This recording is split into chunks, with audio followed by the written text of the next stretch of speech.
Good morning everybody. आज भी हम लोग क्वेश्चन नंबर मतलब 12 से आगे बढ़ेंगे। इससे पहले 11 तक हो चुका है, तो धीरे धीरे हम लोग सभी क्वेश्चन को सॉल्व करते हुए चलेंगे। तो चलिए, आपके सामने आज इस प्रकार की क्वेश्चन है। If the sum of 2 digit numbers AB and CD is the 3-digit number 1CE, where the letters A, B, C, D, E denote distinct digits, then what is the value of A? यदि दो अंकीय संख्याओं AB और CD का योगफल 3 अंकीय संख्याएं 1CE है, जहां अक्सर A, B, C, D, E भिन्न अंकों को सूचित करते हैं, तो A का मान क्या है? यह है यूपीएससी सीसेट 2024 का सवाल है। चलिए, मैं आप लोग को सिखा रहा हूं।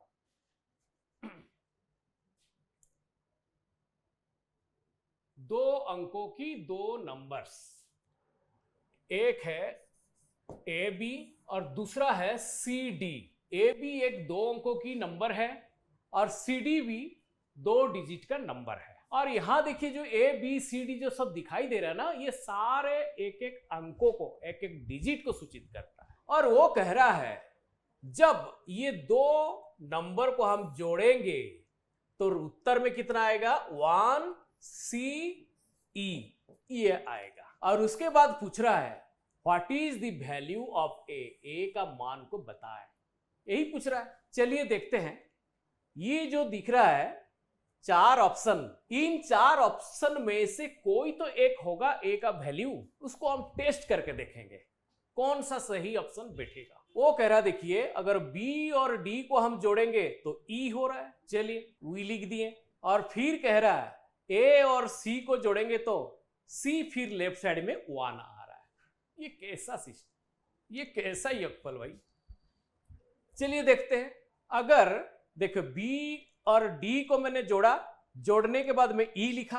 अगर ए का वैल्यू को मैं 0 लूंगा, 0 किसका वैल्यू को मैं लिया? ए का वैल्यू को मैंने 0 लिया, ए का वैल्यू को मैंने 0 लिया। और उसी 0 के साथ अगर मैंने सी को जोड़ दूंगा तो 0 प्लस सी यानी सी होगा, 0 प्लस सी यानी सी होगा।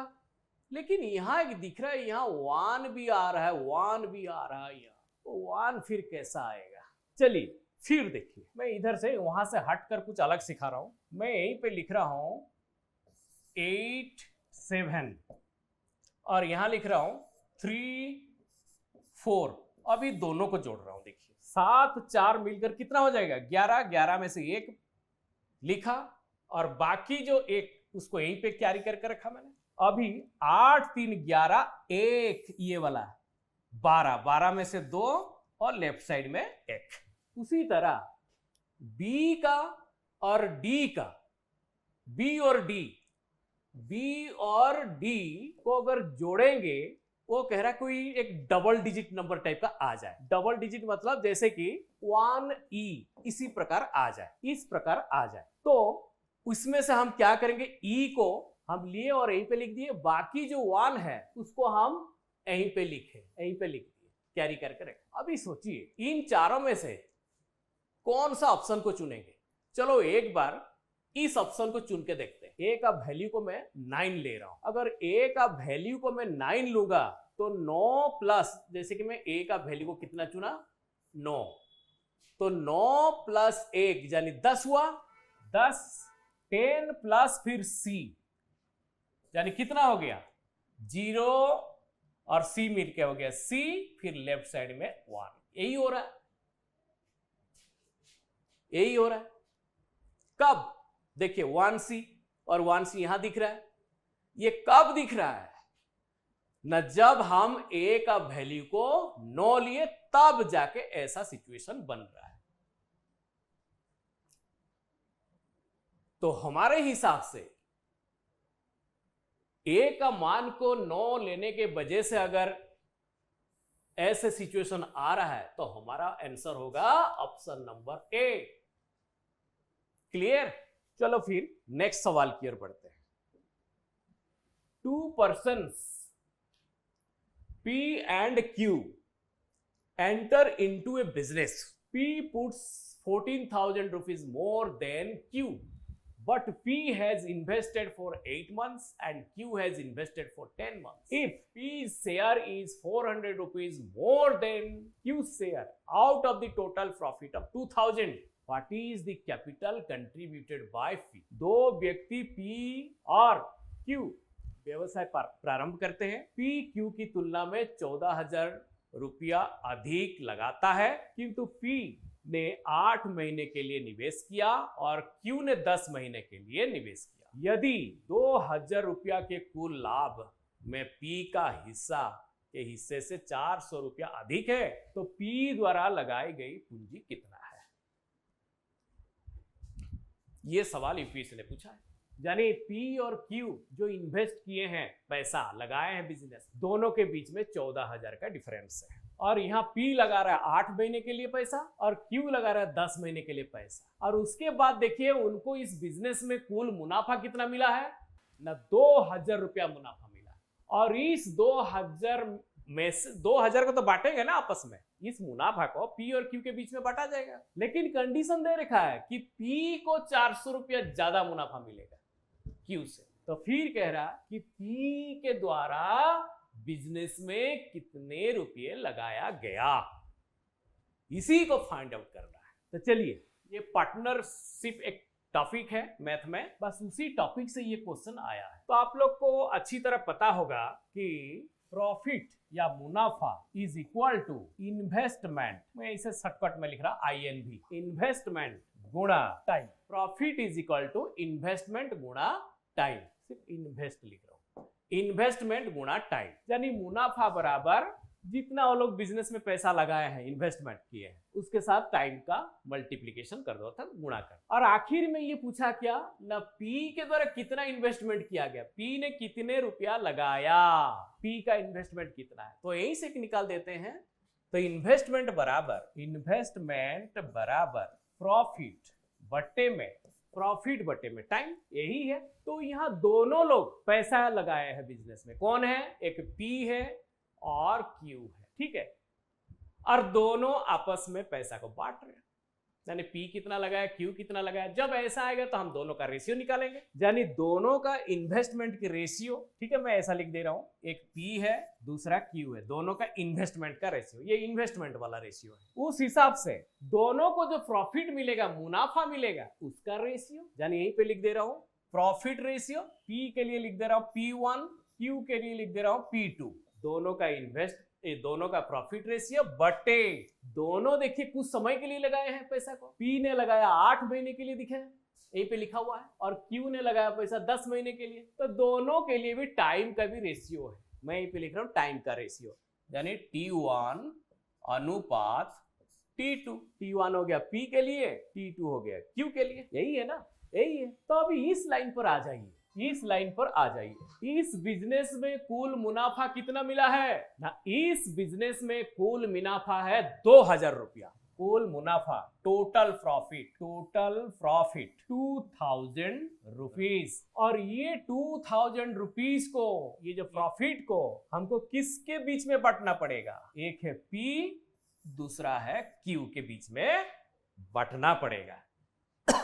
ठीक है, देखेंगे P को कितना मुनाफा मिल रहा है और Q को कितना मुनाफा मिल रहा है। 2,000 रुपया तो प्रॉफिट मिला है, कुल टोटल मतलब टोटल प्रॉफिट मिला है, लेकिन एक कंडीशन यहां लिख दिया, P को Q से 400 रुपया ज्यादा मुनाफा मिल रहा है। तो कुछ समय के लिए वो जो 400 रुपया जो ज्यादा P को मिला है, उसको थोड़ा सा निकाल लीजिए, भूल जाइए कुछ समय के लिए। तो 2,000 में से अगर 400 रुपया को निकाल लूंगा तो बचेगा कितना, बचेगा 1,600 रुपया। और उसी 1,600 रुपया को हम क्या करेंगे ना, P और Q के बीच में बराबर बांट देंगे। तो P को कितना मिलेगा 800 रुपया और Q को मिलेगा 800 रुपया। किस में से, 1,600 रुपया में से। 1,600 रुपया कैसा आया ना, 2,000 में से वो 400 को मैं अभी थोड़ा सा हटा के रखा, अभी वो 400 रुपया को फिर वापस बुला लेंगे और P के साथ जोड़ दें। तो P को कितना मिल गया 1200 रुपया और Q को कितना मिला है 800 रुपया। अभी दोनों का डिफरेंस देखिए, P को 1200, Q को 800, दोनों का बीच में डिफरेंस कितना 400 रुपया, यानी P को 400 रुपया ज्यादा मिला है। तो अभी हम लोग दोनों का प्रॉफिट का अनुपात निकाल सकते हैं कि नहीं? निकाल सकते हैं ना। तो मैं कहीं इधर लिख दे रहा हूं, या तो मुझे हटाना पड़ेगा। चलिए ये आप लिख लीजिएगा, ठीक है, मैं इसको हटा रहा हूं, इस साइड वाला। अभी देखिए P अनुपात Q, दोनों का प्रॉफिट रेशियो, यानी 1200 अनुपात 800, तो कितना हो जाएगा? काट दीजिए, डबल जीरो, 4 से कटिए, 4 दूने 8, 4 तिया 12, दैट इज इक्वल टू 3 अनुपात 2। 3 अनुपात 2 है दोनों का प्रॉफिट रेशियो, ये आ गया। और हमको क्या चाहिए? हम जानते थे क्या? इन्वेस्टमेंट बराबर प्रॉफिट बटे टाइम। तो इन्वेस्टमेंट रेशियो बराबर प्रॉफिट रेशियो बटे टाइम रेशियो। अभी मैं निकाल चुका हूं प्रॉफिट रेशियो, और मुझे चाहिए टाइम रेशियो। यहां देखिए P ने, ये जो टाइम रेशियो देखिए, ये टाइम वाला P कितना, मैं बगल में कहीं लिख दे रहा हूं, यह टाइम वाला P कितना समय लिया है और Q कितना समय लिया, उन दोनों का अनुपात। और ये था प्रॉफिट वाला ना। P 8 महीने के लिए इन्वेस्ट किया है और Q 10 महीने के लिए इन्वेस्ट किया है। ये अनुपात आ गया 8/10 या 8 अनुपात 10। अभी 2 से काटिए, 2 चो 8, 2 पंचे 10, यानी 4 अनुपात 5। यही है दोनों का टाइम रेशियो, निकल गया। ठीक है, अभी इस साइड वाला को मैं हटा रहा हूं। हम जानते थे क्या ना, investment ratio is equal to profit ratio बटे टाइम, यही था ना, इससे पहले मैं लिखा था। तो हम प्रॉफिट रेशियो को लिखेंगे, इधर देखिए P अनुपात Q, जो इन्वेस्टमेंट वाला, that is equal to profit ratio क्या आ गया ना 3:2 बटे टाइम रेशियो कितना आ गया 4:5। इसको हम ऐसे भी लिख सकते हैं 3 अनुपात 2 को 3/2, और ये जो है, ये जो मेन डिवाइडेड को जब गुणा में कन्वर्ट करूंगा, नीचे वाला हो जाएगा 5 अनुपात 4, अर्थात 5/4 हो जाएगा। दैट इज इक्वल टू 3 पंचे 15 बटे 8। इसका मतलब है 15 अनुपात 8। यानी P ने, ये जो P है, ये 15 भाग पैसा लगाया है, और ये जो Q है, ये 8 भाग पैसा लगाया है। यही कह रहा है सवाल। लेकिन एक चीज पहली वाला लाइन में लिख दिया, देखिए P और Q के बीच में इन्वेस्टमेंट में जो अंतर था वो 14,000 रुपया अंतर था। तो अभी देखते हैं, यहां देखिए रेशियो में P कितने भाग पैसा लगाया 15 भाग, और Q कितने भाग लगाया 8 भाग। तो दोनों का अंतर कितना है? 15 और 8 के बीच में अंतर कितना? 7 है, यानी 7 भाग अंतर। मैं यहीं पे लिख रहा हूं 7 भाग अंतर है। वो 7 भाग अंतर बराबर 14,000 रुपया है। यानी एक भाग को कितना आ जाएगा? एक भाग को आ जाएगा 2,000 रुपया। तो पूछा है P कितना पैसा लगाया है? भाई P ने लगाया है 15 भाग पैसा, यानी 15 भाग, यानी 15x इज इक्वल टू 15 गुणे में 2,000, दैट इज इक्वल टू 30,000 है। देखिए तो ये ऑप्शन में है क्या? हाँ, ऑप्शन नंबर ए में दिख रहा है 30,000। तो इस क्वेश्चन का जो सही उत्तर है ऑप्शन नंबर ए। ठीक है, option number A is the right answer. आप लोगों को लग रहा होगा इतना समय अगर समझाने में लगेगा, करने में लगेगा, तो क्या यूपीएससी एग्जाम में क्या हम एक ही क्वेश्चन सिर्फ करके आएंगे क्या? एक्चुअली मैं उस हिसाब से नहीं कर रहा हूं। स्टूडेंट तो ऑलरेडी दे के आ चुके हैं एग्जाम, कुछ स्टूडेंट इस प्रकार की सवाल को कर नहीं पाए, और बहुत सारे नया स्टूडेंट भी वो 2024 का क्वेश्चन को भी सॉल्व कर रहे हैं। कभी कभी वो लोग सॉल्व करने के समय उनको डिफिकल्ट भी होता है कि इसको कैसे सॉल्व करें। तो मैं उस प्रकार की जो स्टूडेंट को मदद करने के लिए मैं थोड़ा सा पूरा डिटेल में समझाता हूं। यहां टाइम मत देखिए, पहले कंसेप्ट को क्लियर करिए। एक बार कंसेप्ट क्लियर हो जाएगा, फिर इस प्रकार का सवाल को करने के लिए कितना समय लगेगा? ज्यादा से ज्यादा 40 से 50 सेकंड, इससे ज्यादा तो नहीं लेगा। बस वही है, तो पहले सारे चीज को सीखिए, एकदम क्लियर हो जाइए। चलिए फिर हम लोग नेक्स्ट क्वेश्चन की ओर बढ़ते हैं। नेक्स्ट क्वेश्चन क्या कह रहा है? On January 1st 2023 a person saved 1 rupees. On January 2nd 2023 he saved 2 rupees more than that on the previous day. On January 3rd 2023 he saved 2 rupees more than that on the previous day, and so on. At the end of which date was his total savings a perfect square as well as a perfect cube? एक व्यक्ति ने 1 जनवरी 2023 को 1 रुपया की बचत की। फिर उसी तरह देखिए 2 जनवरी को उन्होंने क्या किया, ना पहले जितना रुपया जमा किया था उससे 2 रुपया ज्यादा जमा किया। फिर 3 जनवरी को उन्होंने क्या किया, और 2 रुपया, पहले से 2 रुपया और जमा किया। इसी तरह चलता रहा, ठीक है।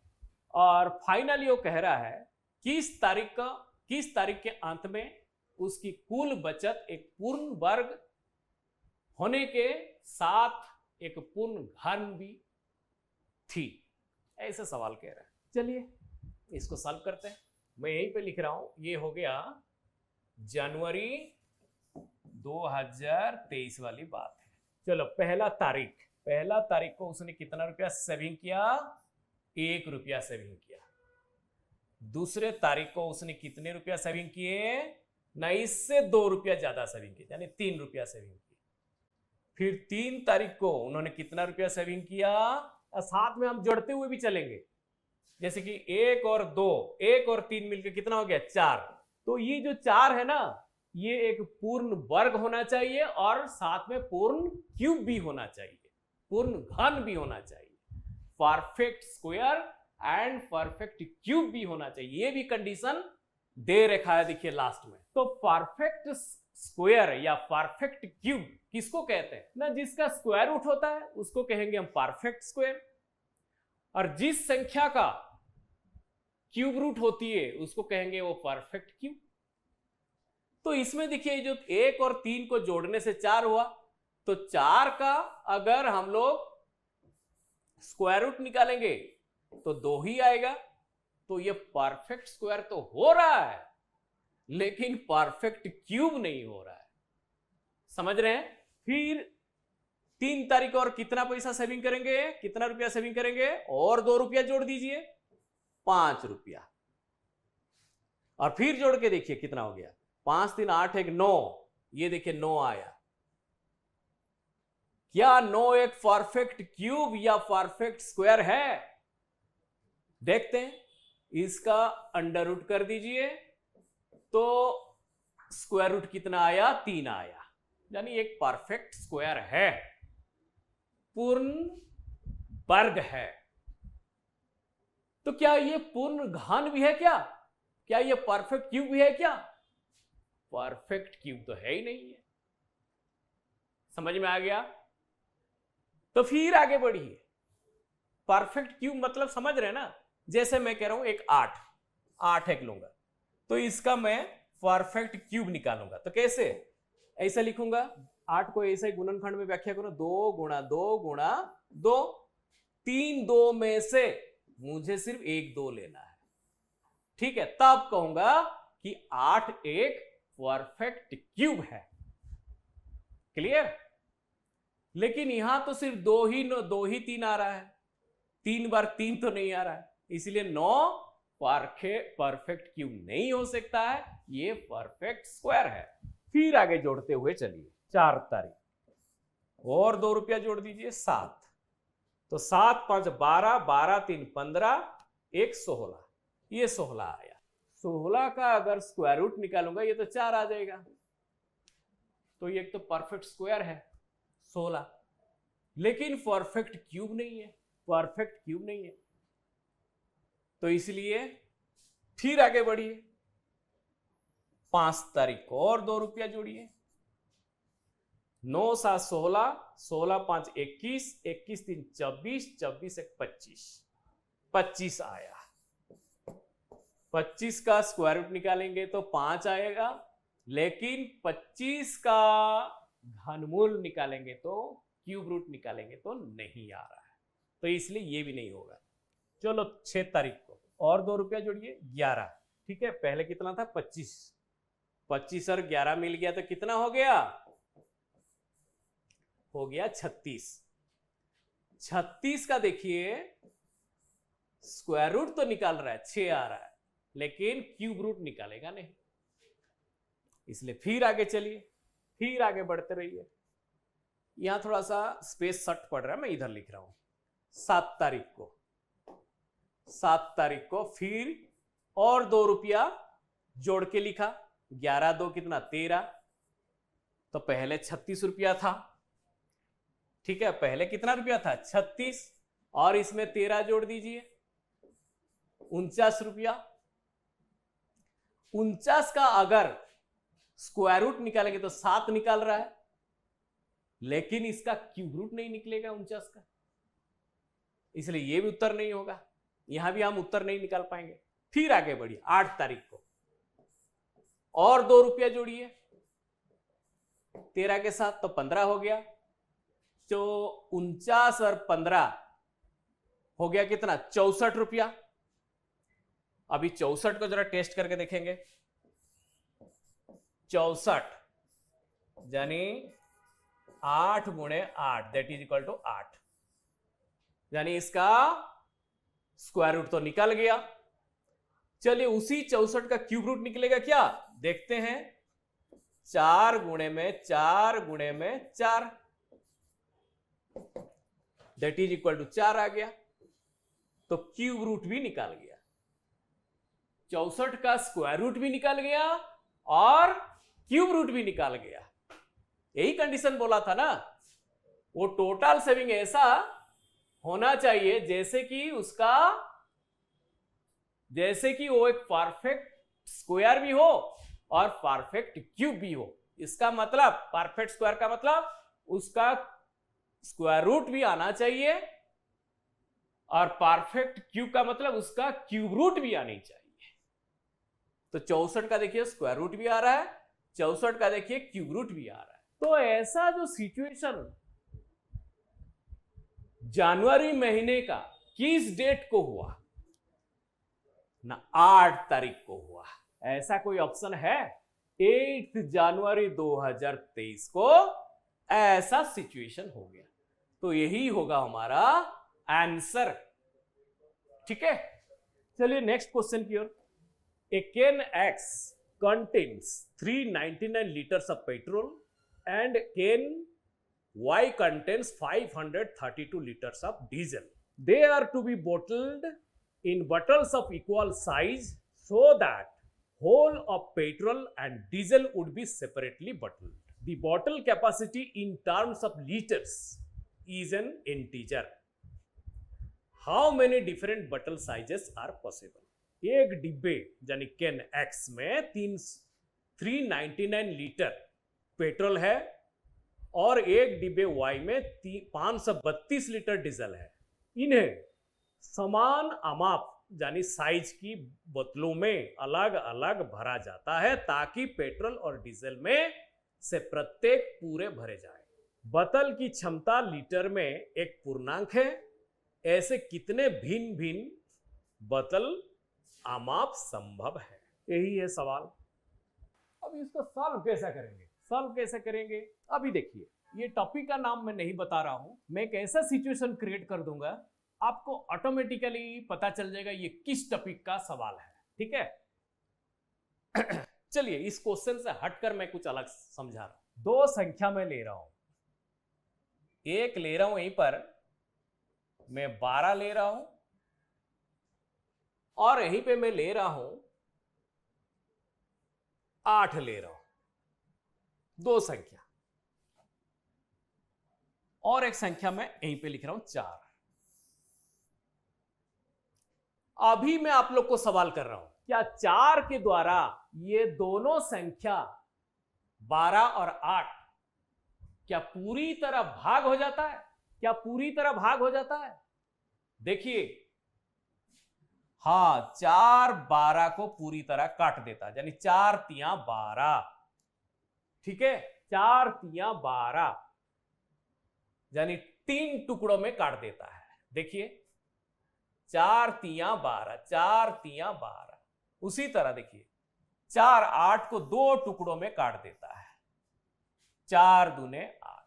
यानी अगर यहीं पे मैं जोड़ के देखूंगा, 4 को 12 को 3 टुकड़ों में काट दिया, 4 + 4 + 4, 3 टुकड़ों में। और यहां देखिए वही 4 8 को 2 टुकड़ा में काट दिया, 4 + 4। और हर टुकड़ा का साइज देखिए, ये 4 साइज का है, ये भी 4 साइज का है, ये भी 4 साइज का है, और यहां देखिए यहां भी 4 साइज का है, और यहां भी 4 साइज का है। यानी जिसके द्वारा हम भाग करेंगे, 4 के द्वारा भाग किए तो ये 4 साइज कहलाएगा। समझ में आ गया? ये एक प्रकार साइज है। क्योंकि देखिए, एक से अधिक संख्या एक संख्या के द्वारा पूर्णतया काटा गया, इसीलिए इसका डेजिग्नेशन या इसका नाम हो गया HCF, हाईएस्ट कॉमन फैक्टर, यानी महत्तम समावर्तक। तो आपको यहीं से पता चल गया होगा ये किस टॉपिक का सवाल है। ये HCF से इस क्वेश्चन को ले आया। समझ में आ गया? तो यहीं पे देखिए आपका कंसेप्ट क्लियर हो गया होगा। इस संख्या को 3 टुकड़ों में, बराबर साइज का 3 टुकड़ों में काट दिया। और ये भी देखिए, इस संख्या को यानी 8 को 2 टुकड़ों में एकदम बराबर साइज में काट दिया। क्लियर? तो कभी कभी मैं तो ये सिखा रहा हूं आपको कॉन्सेप्ट को याद दिलाने के लिए, ऐसा नहीं कि हम एग्जाम में बैठ के ऐसा रिसर्च करता रहेंगे। नहीं, एग्जाम में जाने से पहले हमको काफी रिसर्च करना पड़ेगा, एक ट्रिक्स ढूंढ लेना पड़ेगा। जैसे देखिएगा, यहीं पे लिखा होगा, dead are to be bottled in the bottles of equal size. वो सबको बराबर साइज वाला बोतल में भरा आ जाएगा। ये जो बराबर साइज वाला लिख दिया ना, यहीं से समझ जाइए, यानी इक्वल साइज में उसको काट रहा है, इक्वल साइज में टुकड़ों में बट दिया, यानी काट रहा है। यहीं से समझ जाइए, काट रहा है इक्वल साइज में, तो समझ जाइए ये HCF का सवाल है और हमको HCF प्रयोग करना पड़ेगा। ठीक है, जिसके द्वारा काट रहा है वो एक साइज है। देखिए साइज, इक्वल साइज। तो इसी तरह हम लिखते हैं, चलिए, एक कैन यानी एक डिब्बे, वो डिब्बे का नाम हो गया X, दूसरा डिब्बे का नाम हो गया Y। X डिब्बे में 399 यानी 399 लीटर पेट्रोल है, यहीं पे पेट्रोल लिख दे रहा हूं, और इधर Y डिब्बे में 532 लीटर डीजल है। समझ में आ गया? और इन सबको अलग अलग बोतल में भराया जाएगा, लेकिन वो बोतल का साइज सब बराबर है। समझ में आ गया? तो जहां ऐसा लिख दिया बराबर साइज, तो हमको HCF डालना पड़ेगा, यानी दोनों संख्या का HCF निकालना पड़ेगा।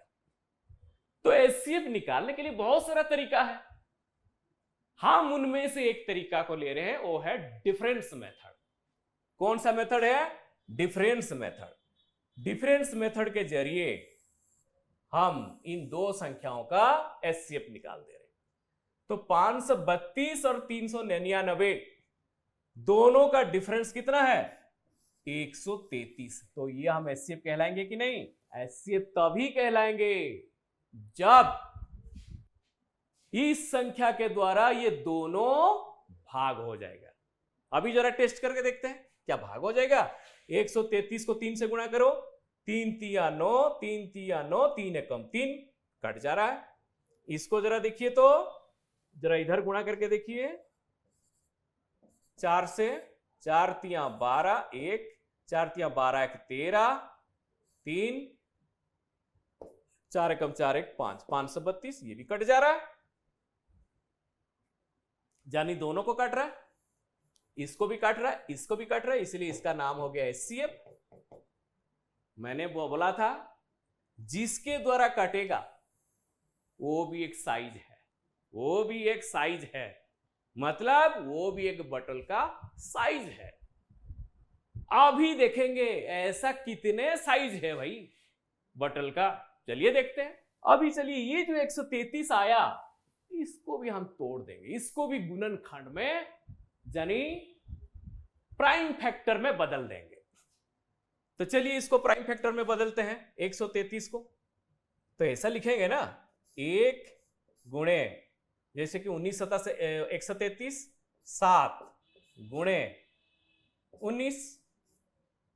अभी टेस्ट करके देखेंगे क्या एक साइज बनेगा, क्या एक 399 काटेगा? हाँ काटेगा। क्या इसको काटेगा? हाँ काटेगा। तो एक भी दोनों को काट रहा है, मतलब वो भी एक साइज बन गया। अभी टेस्ट करके देखेंगे 7 के द्वारा, क्या 7 भी एक साइज बनेगा क्या? जरा वो भी टेस्ट करके देख लेंगे। 7 के द्वारा कटेगा क्या, देख लीजिए टेस्ट करके। इधर करते हैं, ये देखिए 399 को 7 से काटिए। 7 5 35 4 9 7 7 49। 7 के द्वारा तो ये कट गया। अभी देखते हैं क्या ये कटेगा क्या? 532, जरा टेस्ट करके देख लेते हैं। 532 डिवाइडेड बाय 7, 7 7 49, 4 2 7 6 42 कट जा रहा है, यानी 7 के द्वारा भी कट जा रहा है, यानी ये भी एक साइज निकल आया। एक तो 133 एक साइज बना था, एक साइज बन गया, 7 एक साइज बन गया, 3 साइज अभी तक आ चुका है। अभी देखते हैं 19 के द्वारा कटेगा क्या दोनों संख्या, जरा टेस्ट करके देखते हैं। 399 को 19 से भाग करिए, 19 दूनी 38, 1 9 19 एकम 19 कट गया। ये तो 19 से भी कट गया, 19 के द्वारा भी कट गया। इधर वाला देखते हैं, ये 19 के द्वारा कटेगा क्या, जरा टेस्ट करके देख लेते हैं। 532 डिवाइडेड बाय 19, 19 दूनी 38, 19 यहाँ 57 ज्यादा हो जाएगा, 8 5 13 4 1, 19 8 152 कट गया, यानी ये भी 19 के द्वारा कट जा रहा है। यानी जितने संख्या के द्वारा कटेगा दोनों संख्या, उतना ही संभावना साइज का संभावना बढ़ जाएगा। तो अभी कितना संख्या के द्वारा काटा? एक तो 133 के द्वारा कट गया था, दूसरा 1 के द्वारा भी कट गया था, तीसरा 7 के द्वारा कट गया था, चौथा 19 के द्वारा कट गया था, यानी 4 पॉसिबल नंबर के द्वारा कट गया था, यानी 4 ही संभाव्य साइज होगा। ऐसा आंसर है क्या? ऑप्शन नंबर बी में देखिए 4 दिख रहा है, ऑप्शन नंबर बी में देखिए, इसलिए यही है हमारा आंसर है। फिर हम लोग नेक्स्ट वीडियो में मिलेंगे और अगला सवाल को लेकर फिर मैं आऊंगा, उसको भी सॉल्व करते हुए चलेंगे। और मेरा एक रिक्वेस्ट है आप सभी को कि इस वीडियो को आप लोगों का फ्रेंड के माध्यम से आगे शेयर करते रहिए, ताकि और भी स्टूडेंट को फायदा मिले। बस आज इतना ही।